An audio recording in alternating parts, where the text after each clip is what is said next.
In this video, we are continuing our lesson on equations of lines and transformations. You were going to finish question number 5 on your own, and we're going to start by taking that up. So I ended up with the equation y equals negative 3x take away 6. The slope of our line should not have changed. It stayed negative 3. And then it's the y-intercept that changes when we move our graph up and down. So I took my y-intercept of negative 1, and because we were moving down 5, I subtracted 5 to get negative 6. Okay, we have one more type of question to take a look at. So this one says, for the graph shown, state the following information. We have x-intercept, y-intercept, slope, and equation. So my x-intercept is where we cross the x-axis, which would be here at 6. So a equals 6, or the point 6 and 0. The y-intercept is where we're crossing the y-axis. So that is also going to be at 6. So b, our y-intercept, equals 6, or you could write the point 0 and 6. For the slope, we are trying to figure out how we're getting from one point to the next. We use delta y over delta x. So if I take a point, let's try the y-intercept. I notice we're going down 1 over 1 to get to the next point, and then down 1 over 1, down 1 over 1. So if I'm going down 1, that's negative 1. And if I'm going over to the right one, that's a plus 1. Nope, that's a 3 I wrote down. I meant to write a 1. The up and down is our delta y. The side to side is our delta x. So we're doing minus 1 on y, and then positive 1 for our delta x. Now, negative 1 divided by 1 does work out evenly. So if I take negative 1 and I divide that by 1, I get negative 1, so I can just write my slope as negative 1. So my equation is going to be y equals mx plus b. So y equals m, negative 1, x, we're using the letters x and y for our equation, and then plus b, our y-intercept, which is 6. Okay. That is just practice of our equation of a line skill. The transformation part in this question is we are going to reflect the line over the x-axis. A reflection is a flip. That's what you might have called it in elementary school.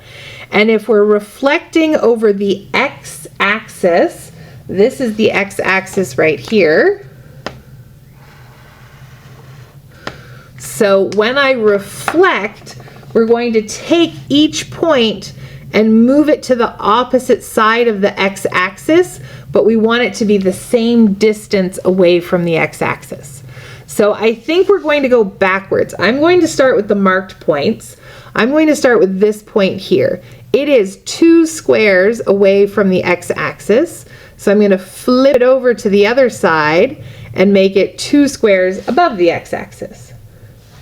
This one is 1 square below the x-axis.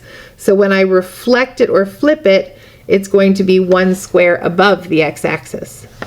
This one is sitting on the x-axis. So if I flip it over, it doesn't go anywhere. The next one is 1 square above. So it's going to flip over and become 1 square below. This one is 2 squares above the x-axis. So we're going to be 2 squares below the x-axis. This one is 3 squares above, so we're going to go 3 squares below.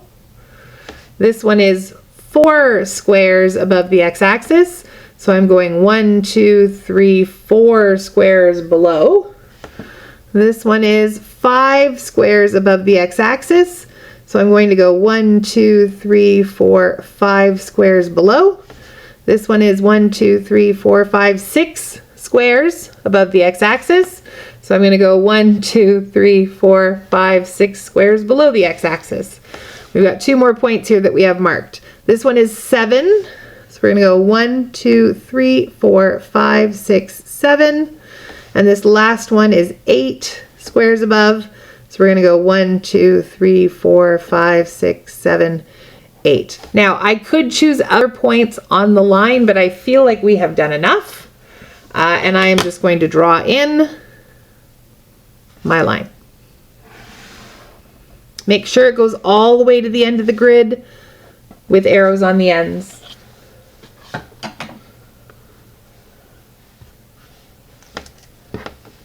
Okay, we're now being asked to take that new line that we just made and state the x-intercept, the y-intercept, the slope, and the equation.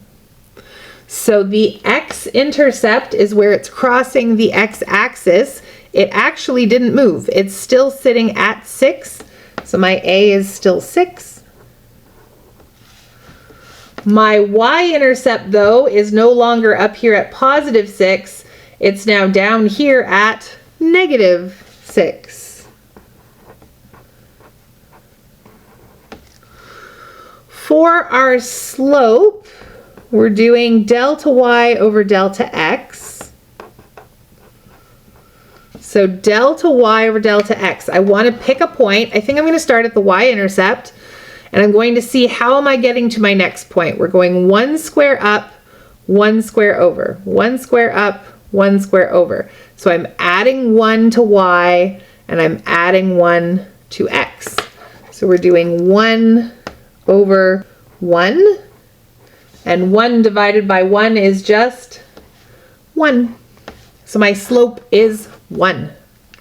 So my equation of my new line is going to be y equals 1x plus 6, right? We're doing slope m, x, and then plus RB. Oh, it's not plus 6. Sorry about that. It is minus 6 because our y-intercept is negative 6. There we go. Okay, I'm going to ask you to try the next question. It's the same idea. The only difference is instead of reflecting it over the x-axis, you're going to reflect it over the y-axis. You're going to flip them across the y-axis instead of flipping them over the x-axis. Okay, so I will meet you in the next video to take up those answers for the next question and then do the last part.